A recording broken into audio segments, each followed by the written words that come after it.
When I saw the folder tucked behind the ledger, I knew something had been hiding from me all along. It was a rainy Thursday evening, the kind where the air smells faintly of wet asphalt and old wood, and the rhythm of the rain against the window makes your heart feel heavier than it should. I had come home from work earlier than usual because I wanted to surprise David with dinner. I loved these small gestures, plating his favorite roasted chicken, setting the candles just so, listening to the soft hum of the old ceiling fan overhead. Our home had always felt safe, warm, like a cocoon from the outside world. Or at least, that's what I thought. I set down my bag and paused at the sight of him in the study, bent over his desk, papers strewn around, the warm lamplight casting shadows across his face. He looked different, distracted, tense, almost guilty. I smiled softly, trying to shake off the sudden pang of unease. "Hey," I said quietly, so as not to startle him. David looked up, forcing a smile. "Hey, hon, dinner's ready soon?" I nodded, moving toward the study entrance. But something caught my eye, a small, dark envelope protruding slightly from under a heavy ledger. Normally, I wouldn't pry. He had always kept his finances separate, his private papers in neat stacks. But something about the angle, the way it seemed hidden, made my curiosity flare. I shouldn't, I told myself, but the unease was too persistent, curling around my chest like a vine. My fingers hovered over the envelope before I finally slid it out. Inside, there was a single, thick document, and the gold lettering on the top made my stomach twist. Prenuptial agreement. I froze. We had been married for 8 years. 8 years of laughter, late-night talks, shared bills, dreams whispered in bed before sleep. A prenup had never come up between us, not before the wedding, not after. My mind raced as I flipped through the pages, skimming the legal jargon, the divisions of assets, the clauses that seemed oddly specific. And then I saw it. Beneath the usual listings, our savings, the house, his investments, there was a section titled Obligations. Beneath that, a list of names, women's names, complete with addresses, phone numbers, and what looked like the sums he owed each of them. My hands trembled as I read and reread the names, disbelief clawing at my chest. I whispered each one aloud, almost to make sure the words existed in reality. Anna, Monica, Carla, Jenna. I sank into the chair, the rain outside turning into a deafening roar. The familiar walls of our home seemed suddenly alien. How could he have done this? And for how long? I remembered the quiet nights, his excuses, the mysterious calls I'd never questioned, the bills that sometimes seemed to vanish, or the strange deposits in the joint account that didn't make sense. Was it all connected? Had I been living in a carefully constructed illusion? David cleared his throat behind me. "Honey, everything okay?" I didn't answer immediately.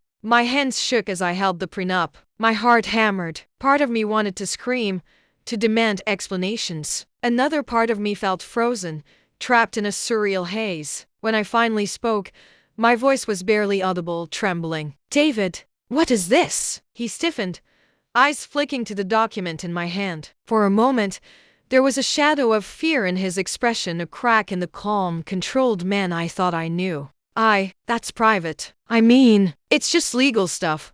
"Legal stuff," I said, my voice rising, a tremor of anger seeping through. "David, these are names. Why are there women's names here? Are these people you're supporting?" His jaw tightened. He avoided my gaze, fiddling with a pen on the desk. I can explain," he muttered.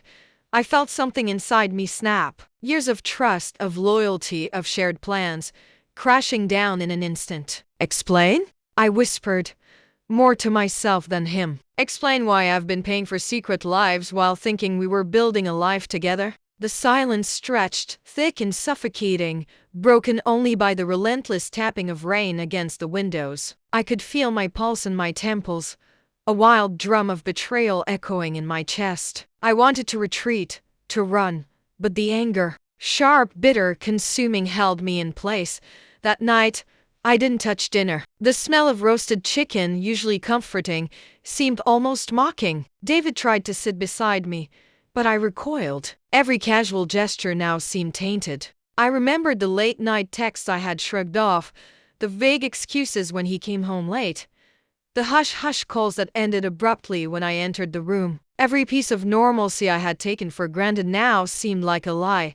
I spent the night poring over the prenup, documenting every name, every detail. The sums varied, some large, some surprisingly modest, but all added up to a pattern, a secret financial life that had nothing to do with me. And then, buried in legal jargon, was a clause I could barely comprehend at first. The undersigned acknowledges obligations to third parties as listed. Spouse not responsible for disclosure beyond standard financial reporting. It was like a punch to the gut. Not only had he been hiding these women, but he had preemptively absolved himself from ever having to tell me. Every cent I had contributed, every shared bill we had split, I had been paying for a life he led in parallel to ours. I barely slept that night. My mind was a storm, replaying moments with him, twisting memories into doubt and pain. I remembered the softness of his voice when he kissed me goodbye, the warmth of his hand holding mine on our couch, the laughter that used to fill our kitchen. Had it all been performance? Was it possible to be so intimately involved with someone and yet remain entirely in the dark about their deceit? Morning brought no clarity, only a grim determination. I needed answers, and I needed action. I wasn't going to break down in silence. Not now. Not after seeing that list. I called my closest friend, Mara, and explained what I had found, though my voice was tight and shaky. She listened, the familiar comforting presence grounding me slightly. You deserve the truth, she said firmly, and whatever you decide to do, do it with your head and not just your heart. Her words lingered as I made a plan. I had to confront him, yes, but I also had to prepare, document everything, understand the legal implications, and protect myself. I would not be a passive victim in the story of my own life. Not anymore. That day, I watched him move through our home with casual ease, unaware that the calm, domestic rhythm he assumed was mine to share had shattered. I decided I would wait until he felt secure, then confront him with the full force of what I had discovered. I would see whether he had remorse, whether he had a plan to make amends, and whether our marriage had ever been real in the way I thought it was. I didn't yet know how this confrontation would change everything, or how it would ultimately lead me to a path I had never imagined of revenge. Yes, but also of reclaiming my life, my dignity, my sense of self. That evening, I held the prenup close, the paper crisp under my fingers, and made a silent vow I would not be broken. The days that followed were a careful balancing act. On the outside, I maintained the familiar routines of our home cooking, laughing when he joked, exchanging the casual pleasantries that were second nature after 8 years together. But beneath that surface, my mind was constantly running scenarios, replaying the names on the prenup, imagining the conversations he'd had behind my back, wondering if he had smiled at them in the same way he smiled at me. I started noticing things I'd once brushed off. The way his phone buzzed and he would move it just out of reach. The sudden need to be busy during the evenings, when he had always enjoyed relaxing with me. The faint scent of perfume that wasn't mine, lingering on his clothes. Each small detail, a thread unraveling the fabric of trust I had so carefully woven over the years. I didn't confront him immediately. I wanted to be sure, to gather evidence, to understand the scope of his deception. I went through our bank statements, quietly, meticulously, tracing every unusual withdrawal, every mysterious transfer. My hands shook as I uncovered patterns, some sent to accounts I had never known about, payments that aligned eerily with some of the names on the prenup. One night, I sat at the kitchen table, papers spread in front of me, the smell of freshly brewed coffee mingling with the faint scent of rain seeping in through the slightly open window. I traced the lines of numbers with my finger, my mind spinning. It was worse than I had imagined. Some of the women were receiving substantial amounts, enough to support apartments, perhaps even small businesses, and all of it had come from the joint accounts, from the money we had intended for our home, our future, our dreams. I felt a surge of fury, not just at him, but at the years of unknowing complicity. Had I been blind? Or had I simply refused to see the signs? I leaned back, closing my eyes, trying to breathe, but the weight in my chest was suffocating. Then came the confrontation. It was unplanned, sudden, born out of an afternoon when I could no longer bear the charade. David was in the living room, pretending to read a book, while I held the prenup, my heart hammering. "David," I said, my voice low, controlled, though every word trembled with emotion. He looked up, puzzled. "Yes?" I placed a prenup on the coffee table between us, fingers gripping the edges. "We need to talk. Now." He froze, and for a moment, I saw the flicker of fear in his eyes. What is this?" I inhaled sharply, trying to steady myself. "These names, these obligations, all of it. I found it." His expression shifted, a mixture of guilt and defensiveness. "I can explain, please. Just explain."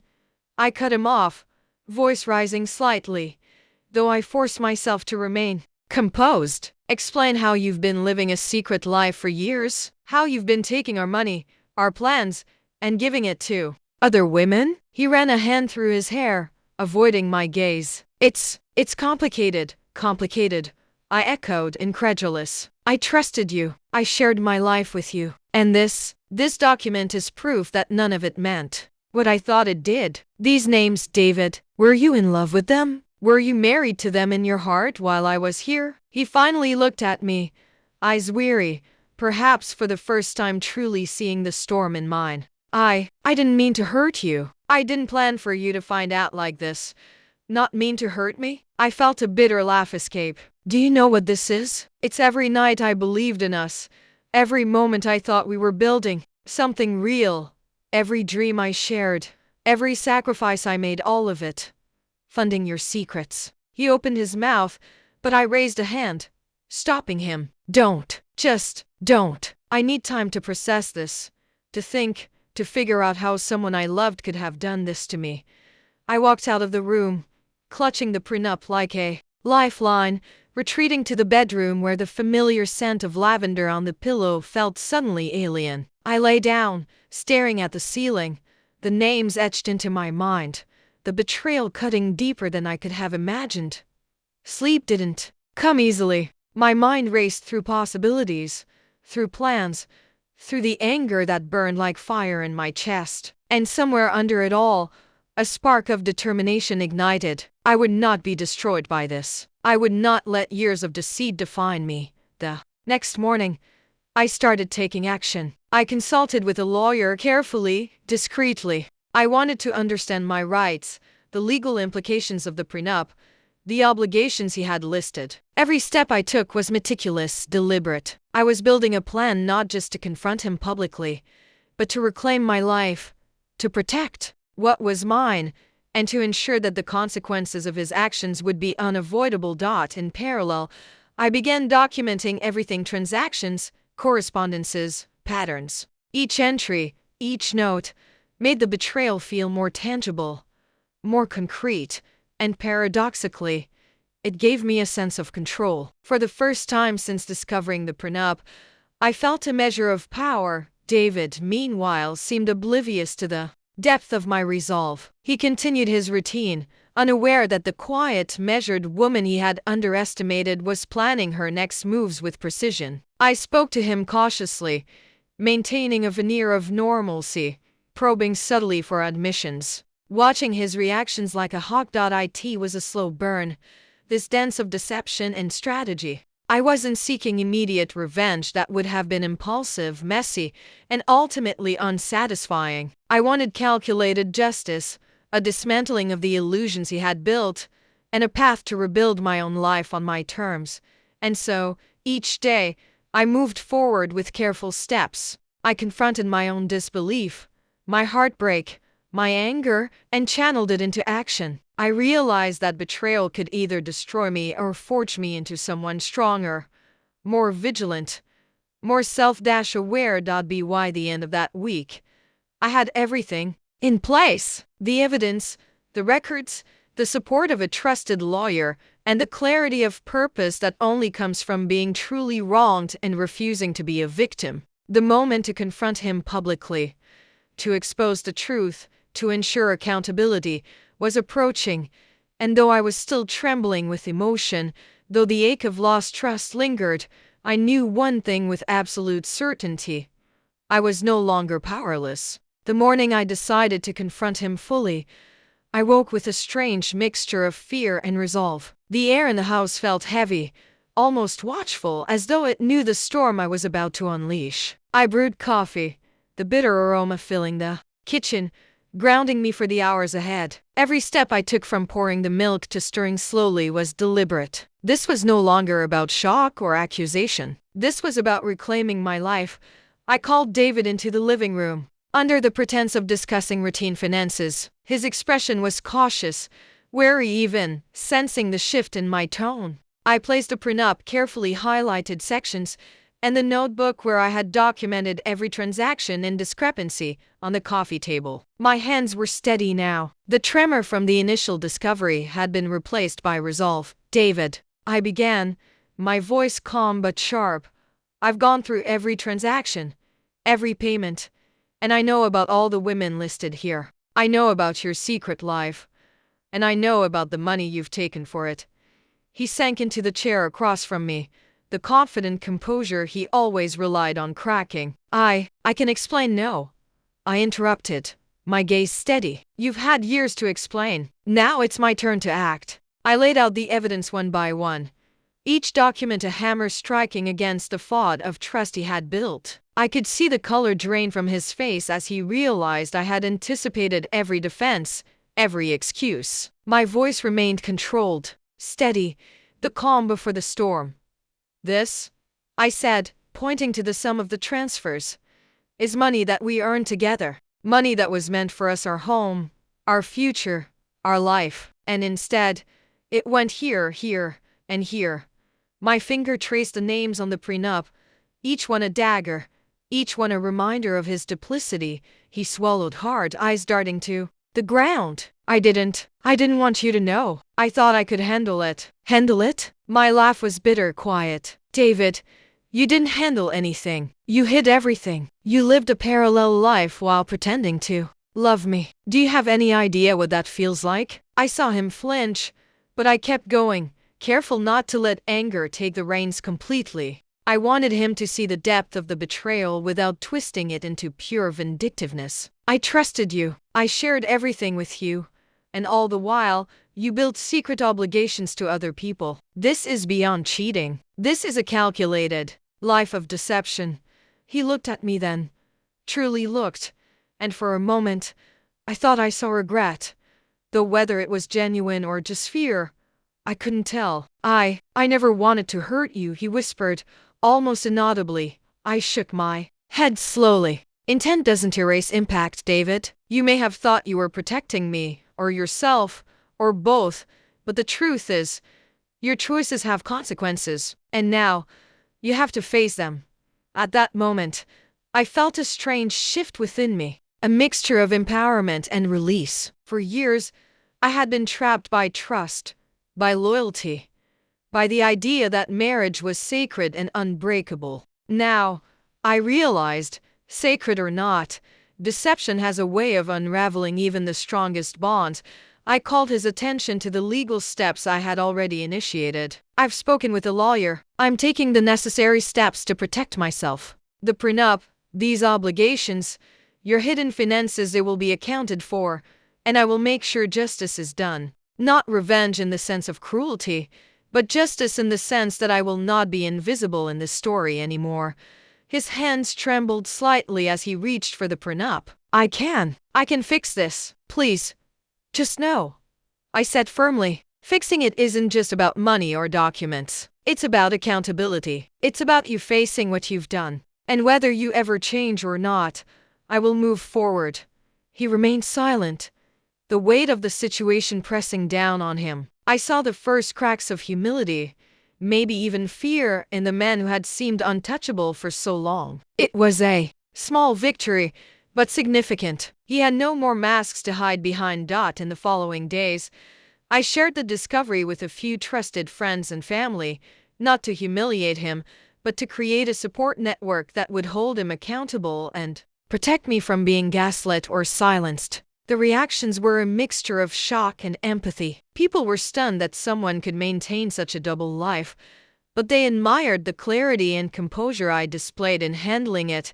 I remember sitting one evening with Mara, my best friend, reviewing the final list of obligations. "You handled it so well," she said, her voice soft but odd. I don't know if I could have been that calm, that calculated.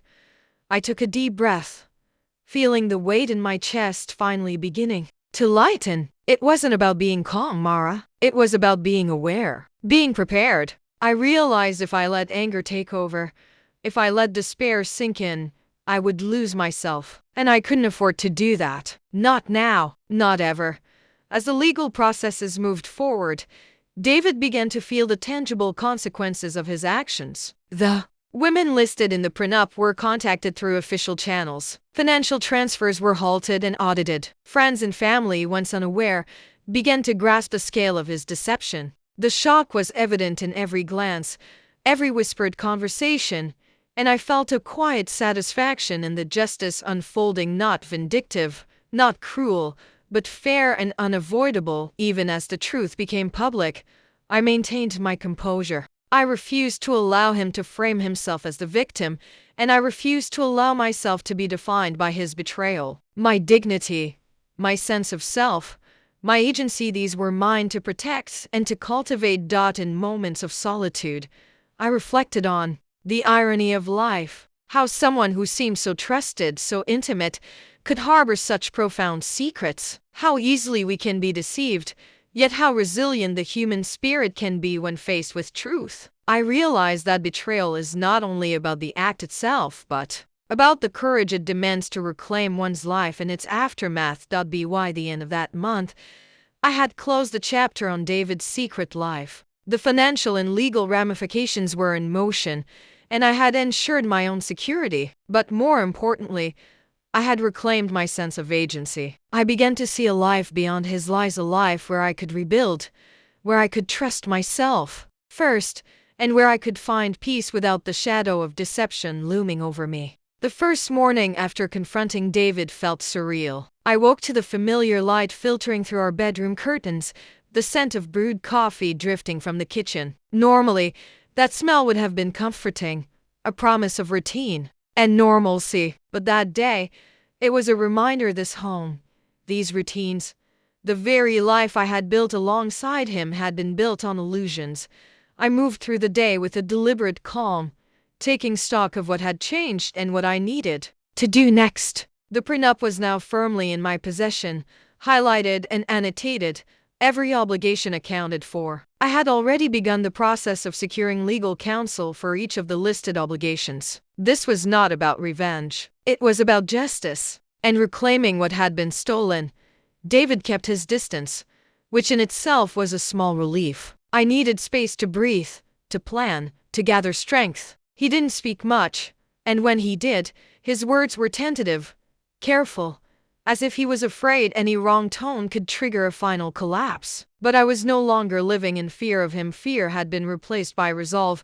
I spent hours reviewing bank statements, tracing funds, cross-referencing names. Each discovery was like peeling back a layer of his carefully constructed deceit. Some of the amounts were astonishingly large. Others were smaller but significant in the context of what they represented: a life lived in secret, funded in part by my own earnings. Each entry, each hidden transaction, strengthened my resolve to ensure accountability. It wasn't easy. Nights were the hardest. When the house was quiet, when the rain tapped softly against the windows or the distant hum of traffic filled the stillness, memories would surface: laughter over burnt toast, shared dreams whispered before sleep, the warmth of his hand on mine. In moments of comfort, I felt grief real, sharp, undeniable. But I also felt something else: clarity. I understood now that grief and empowerment could coexist. One did not cancel out the other. In fact,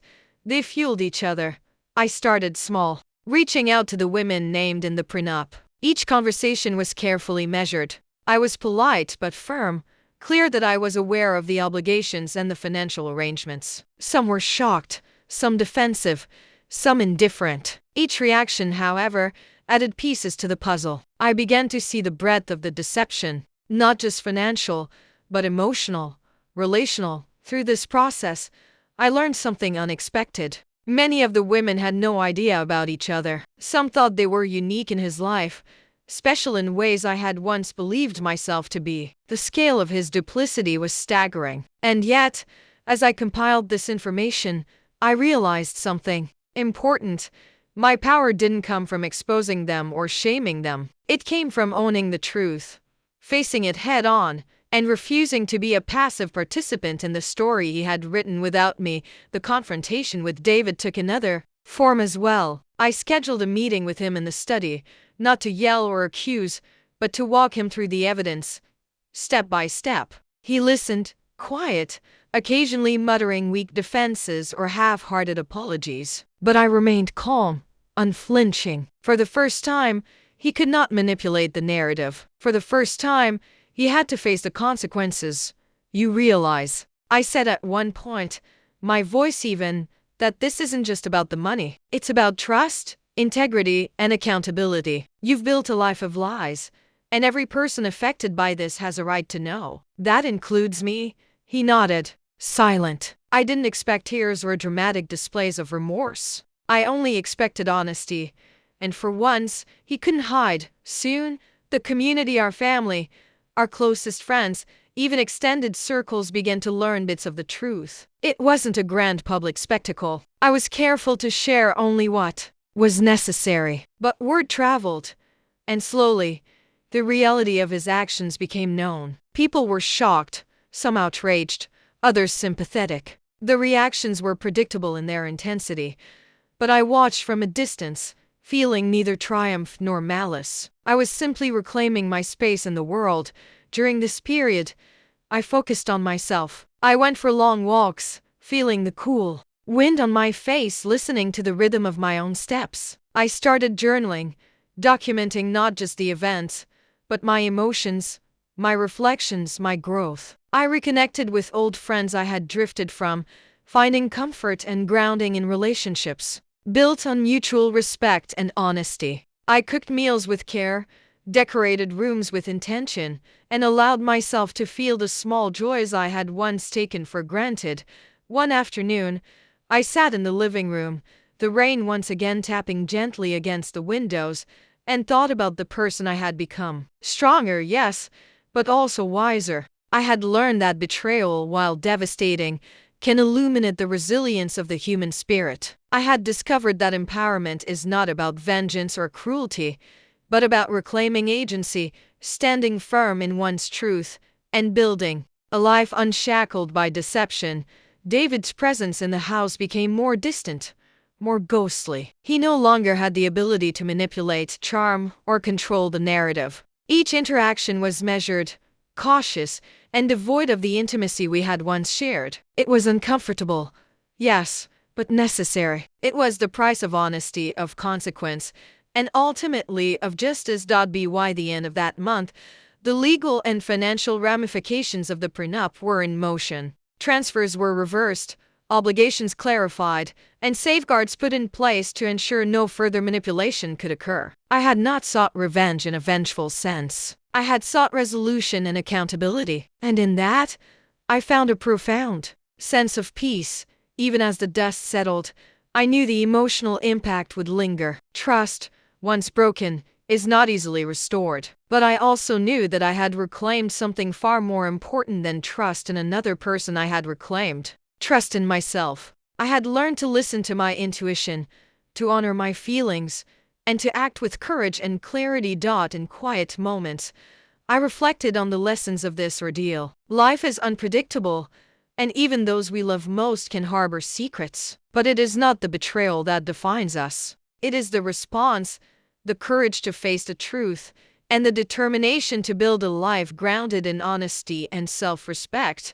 I could feel the transformation within me, subtle but undeniable. I had emerged from this storm not broken, but awakened. The pain was real, but it was no longer debilitating. It was a reminder that life is fragile, trust is precious, and integrity is invaluable. The first time I left the house alone after everything had started unraveling, I realized just how heavy the walls had felt for months. I walked down the quiet street near our home, the damp earth smelling faintly of rain and moss. The world felt vast, almost startlingly so, after living under the weight of deception for so long. I breathed deeply, letting the cool air fill my lungs, reminding myself that I was still capable of joy, still capable of reclaiming life. David had retreated to his office upstairs. He avoided my gaze, and I avoided unnecessary conversations with him. I didn't want to give him the power of my emotion, not anymore. He had already taken enough without intending to. But my mind was restless. I thought about every detail I had uncovered: the prenup, the hidden accounts, the obligations, the names, and it occurred to me that the story didn't end with exposure. I had to decide how far I would go, how public I would make the truth, and whether I would allow revenge to take the lead.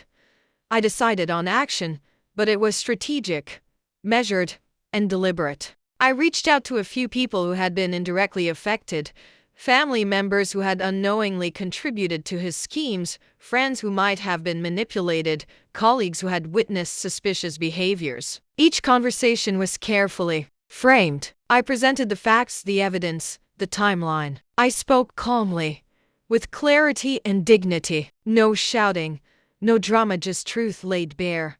Some reactions were immediate, sharp with outrage. Others were quiet, hesitant, processing. But what struck me most was the relief I felt in telling the truth aloud, even if it was to those who already suspected something. Speaking it aloud made it real, made it tangible, and most importantly, it gave me control.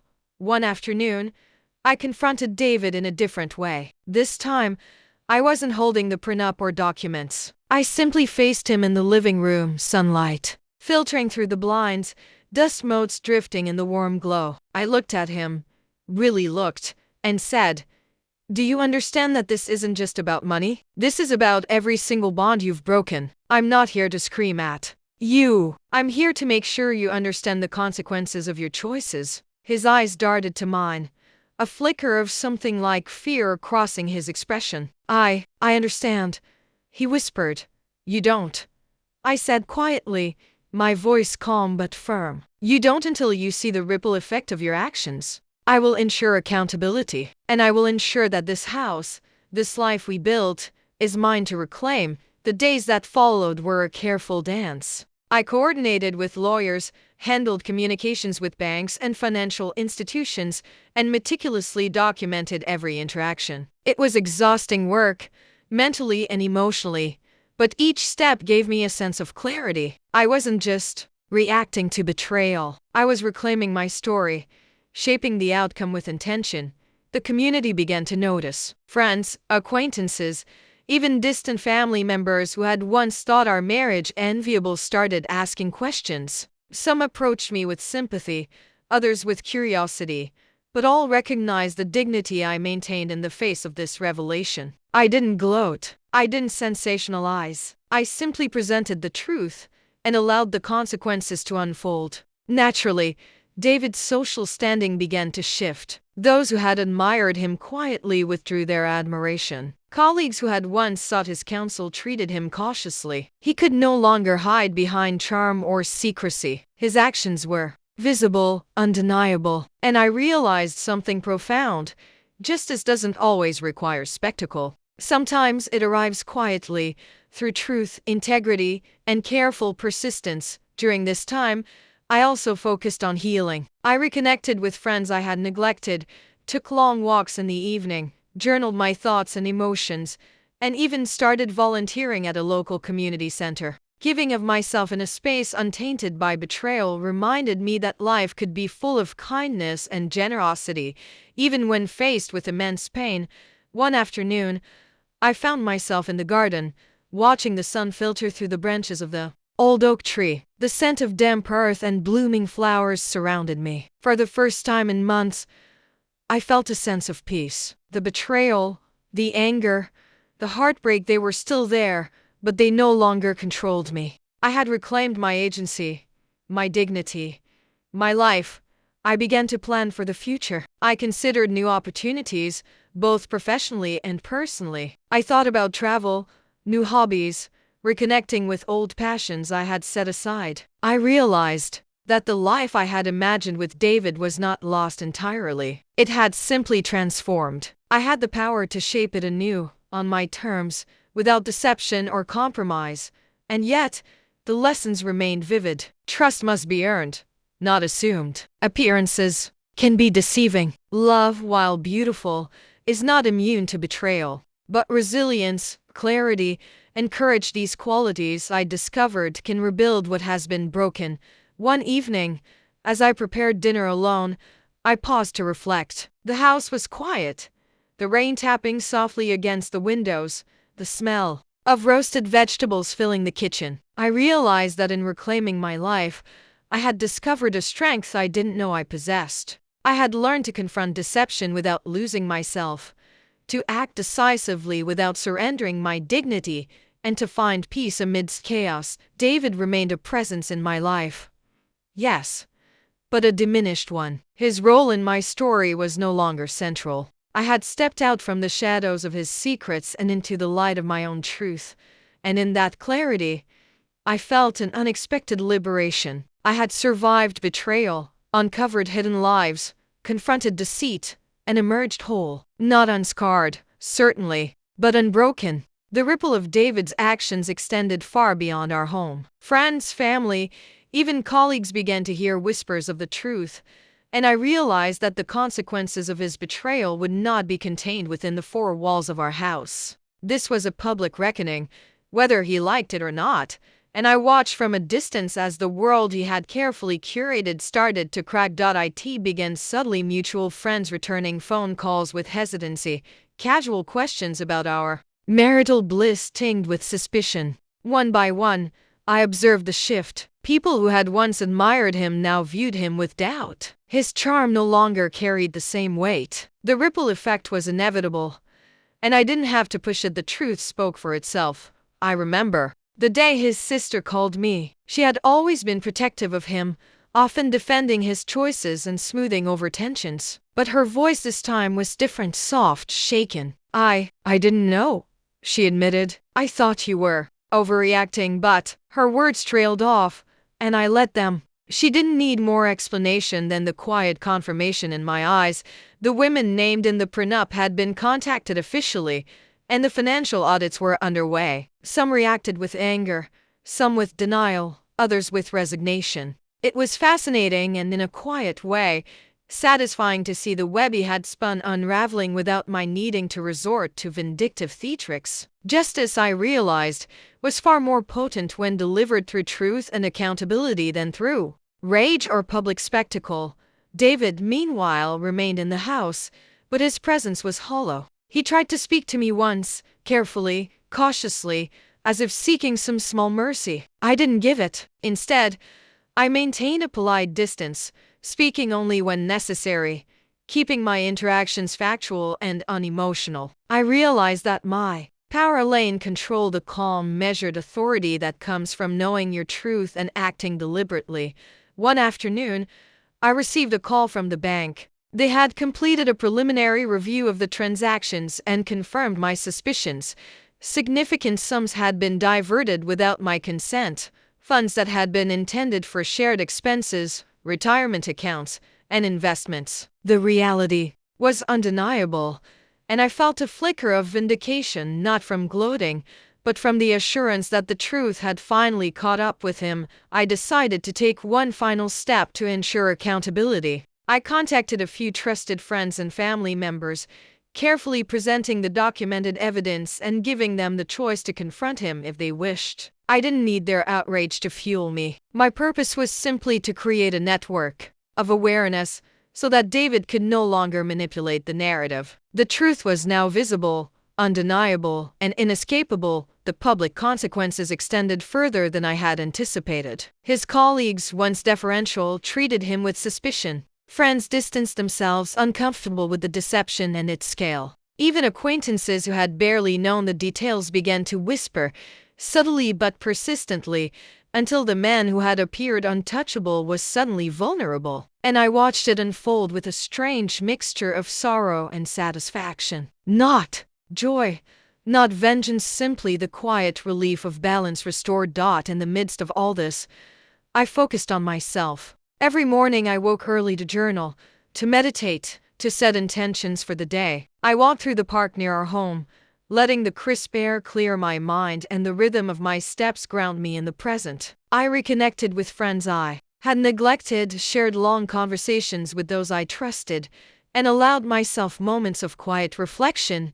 I began cooking with renewed care, savoring the process as much as the result. The act of creating a meal, a space, a moment of comfort became a form of therapy, a reminder that I was still capable of joy, still capable of nurturing life even after betrayal. I planted flowers in the garden, feeling the soil between my fingers, marveling at the resilience of nature. If flowers could bloom after rainstorms, so could I, and slowly, almost imperceptibly, I began to feel a sense of peace. The tension that had gripped my chest eased, replaced by clarity. I had faced betrayal, confronted deception, and navigated the complex web of consequences with integrity and composure. I had ensured accountability, not through spectacle, but through careful, deliberate action. And in doing so, I had reclaimed not just my home, my finances, or my dignity. I had reclaimed myself.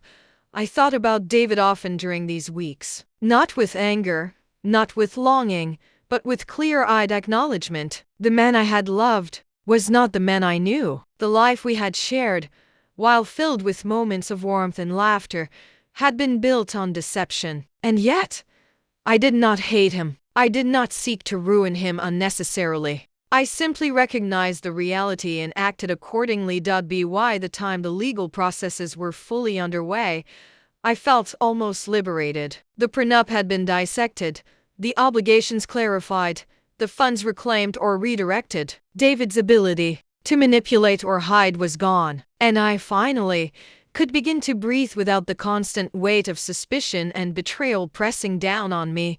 Evenings became my own again. I would sit with a cup of tea, watching the sunset filter through the curtains, reflecting on the journey I had undertaken. The pain, the anger, the heartbreak, they were still there, but they no longer controlled me. They were reminders, not shackles. And in that quiet reflection, I began to see a future beyond David's deceit.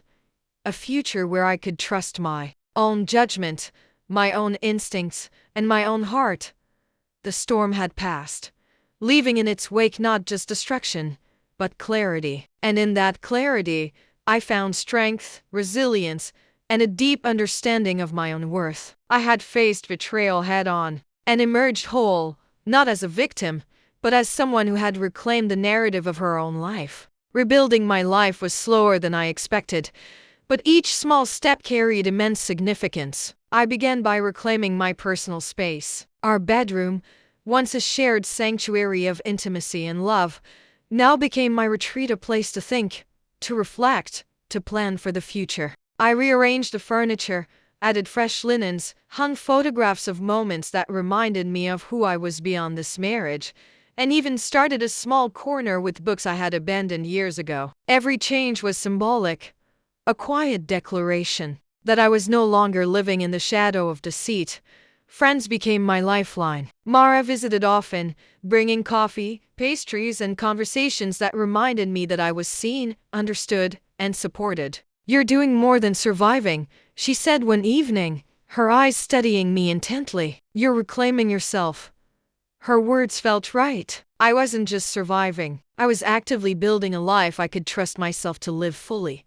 I started setting new boundaries with David. Our interactions were now strictly necessary, discussing bills, managing the house, handling the legal details. There was no warmth, no shared laughter, no intimacy. Those had been replaced by accountability and clarity. For months, I had to remind myself not to slip into old patterns, not to be fooled by a soft word or a fleeting smile. I had learned that trust is not automatic. It must be earned every day.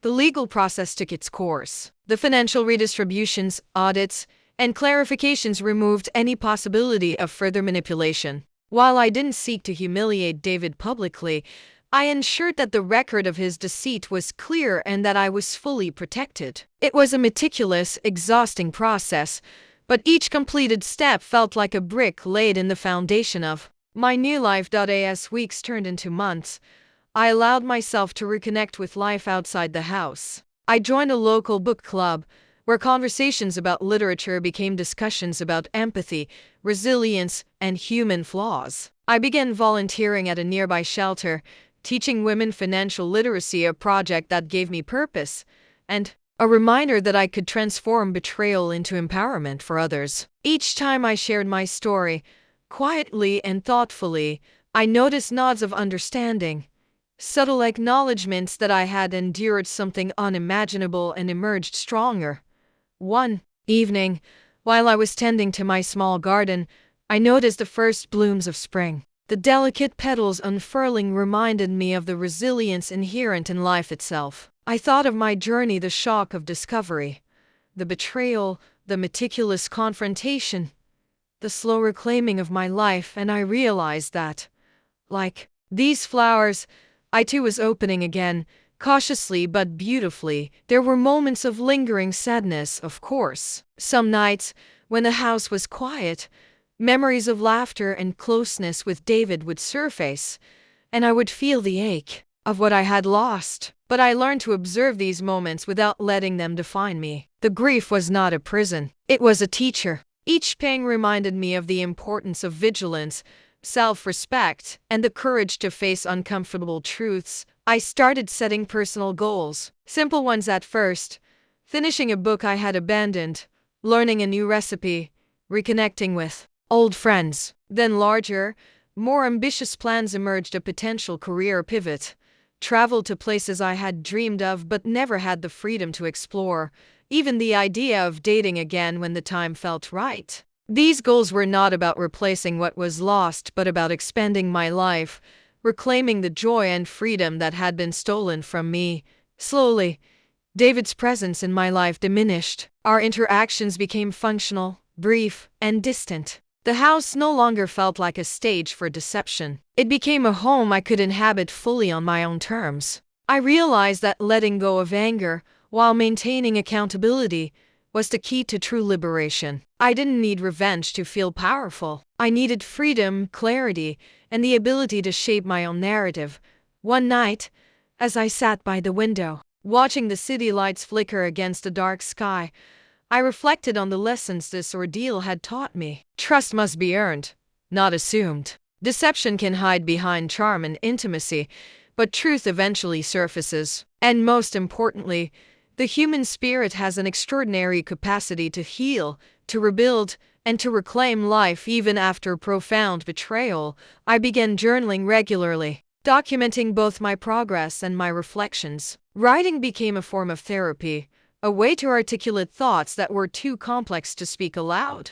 I explored my emotions fully: anger, grief, disbelief, hope, and each entry reinforced the sense that I was no longer defined by what had been done to me, but by how I responded. The final weeks of this chapter were marked by a quiet, steadfast sense of empowerment. I had restored my financial security, reclaimed my personal space, and set the tone for any future interactions with David. I wasn't seeking closure from him. I was creating closure within myself, and in that self-created closure, I found strength, dignity, and peace. By the time spring fully arrived, the house felt lighter. The air seemed clearer, the rooms brighter. I could sit in the living room without the weight of suspicion pressing on me, could enjoy the small rituals of daily life: brewing coffee, reading, tending the garden without the shadow of betrayal looming over every action. And in that quiet, grounded existence, I realized that life had not ended with the discovery of the prenup. In fact, it had begun anew. I had survived betrayal, faced deception, navigated the storm of accountability, and emerged whole. Not unscathed, certainly, but wiser, stronger, and fully capable of reclaiming the joy and trust that life had to offer. Sitting here now, in the calm of my living room with the soft hum of the city outside, I can finally breathe without the weight of secrets pressing on my chest. The prenup, the hidden names, The stolen money, all of it is behind me. And yet, I carry the lessons with me, etched into my heart, shaping the way I see trust, love, and resilience. I've learned that betrayal can strike from the closest of places, that deception can be hidden behind smiles, words, and routine. But I've also learned that strength isn't about never being hurt. It's about facing the pain, confronting it head on, and choosing to rebuild rather than crumble. Life may hand us storms we never saw coming, but how we navigate them defines who we are. I rebuilt my life not through revenge, not through anger, but through clarity, intentional action, and self-respect. I reclaimed my home, my finances, and most importantly, my dignity. I reconnected with friends, pursued passions I had set aside, and allowed myself to feel joy again. And in doing so, I discovered a freedom I never imagined possible, a life fully my own, unshackled from lies, fully grounded in truth. To anyone watching this story, trust your instincts. Don't ignore the signs, but also don't let betrayal define your story. Take back your power in ways that honor yourself. Confront the truth with courage. Protect your dignity. And when the dust settles, allow yourself to bloom again. Life doesn't end with betrayal, it begins again. Sometimes in ways we never expected, sometimes stronger, wiser, and more compassionate than before. And though the scars remain, they are not chains. They are reminders of resilience, courage, and the power of reclaiming one's life. Would you have faced the truth the way I did? Could you have found strength amidst such betrayal? Tell me your thoughts in the comments. If my story resonated with you, consider subscribing and sharing this story with someone who might need the reminder. Even after the darkest betrayals, life and hope can bloom again.